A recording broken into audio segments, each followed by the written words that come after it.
Wow நண்பா, இந்த வீடியோவில் நான் எதை பற்றி பேச போகிறேன்னா, ஜப்பனீஸில் ரிலீஸ் ஆன சூப்பரான ஒரு சர்வைவல் ஃபிலிம் பற்றி தான் இன்றைக்கி நான் பேச போகிறேன். நம்மளை பற்றின சர்வைவல் ஃபிலிம்னா எதுனா மஞ்சுமல் பாய்ஸ் தான் நம்ம எல்லாருக்கும் ஃபேவரட். ஆனால் இப்போ நான் சொல்ல போகிற படம் கண்டிப்பாக எல்லாருக்குமே பிடிக்கும்.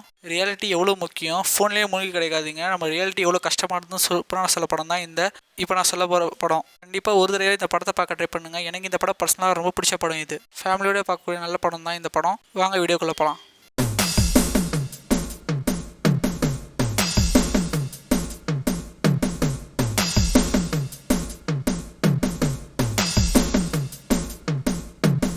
ரெண்டாயிரத்தி 16 ஜாப்பனீஸில் ரிலீஸ் ஆன சர்வைவல் ஃபேமிலி தான் இந்த படம். இந்த படத்தோட கதை என்னன்னு பார்த்தீங்கன்னா, டோக்கியோவில் திடீர்னு எலக்ட்ரிசிட்டி ப்ராப்ளம் வந்துடுது. எந்த எக்யூப்மெண்ட்ஸும் வேலை செய்யாது.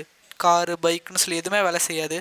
என் ஃபோன் டைம் கூட வேலை செய்யாது. எதுவுமே வேலை செய்யாமல் திடீர்னு எல்லாம் ஸ்ட்ரக்காகி நிற்கும். திடீர்னு என்ன ஆச்சுன்னு எதுவுமே தெரியாது. அதனால் அந்த ஊரில் அவங்களால சரியாக இருக்க முடியாதுன்றதுக்காக அவங்க பாட்டி ஊருக்கு போக ஆசைப்பட்றாங்க. ஆனால் பாட்டி ஊருக்கு போகிறதுக்காக ட்ரெயின் எதுவுமே கிடையாது. ஏன்னா எதுவுமே வேலை செய்யல. ட்ரெயின் பஸ் எதுவுமே வேலை செய்யாது. எலக்ட்ரானிக் எந்த விஷயமே வேலை செய்யாது.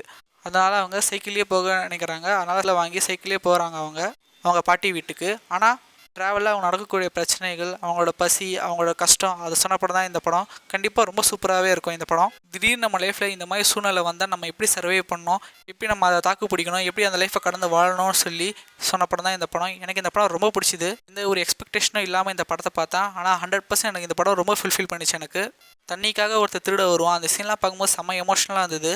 வேட்டையாடுவாங்க, என்னென்னலாம் பண்ணுவாங்க சர்வை பண்ணுறதுக்காக. நம்ம ஃபோன்ற ஒரு மாயையில் வாழ்ந்துருக்கோம். திடீர்னு ரியாலிட்டி ஆச்சுன்னா நம்ம என்னென்னலாம் செய்யணுன்றது இந்த படம் சூப்பராக சொல்லியிருக்கோம். கண்டிப்பாக எல்லோரும் ட்ரை பண்ணக்கூடிய ஒரு நல்ல படம் தான் இந்த சர்வைவல் ஃபேமிலி. ஒரு 100 ஒரு நல்ல படம் பார்க்கணுன்னா இந்த படத்தை கண்டிப்பாக ட்ரை பண்ணுங்கள். அடுத்த வீடியோவில் பார்க்கலாம். பாய்.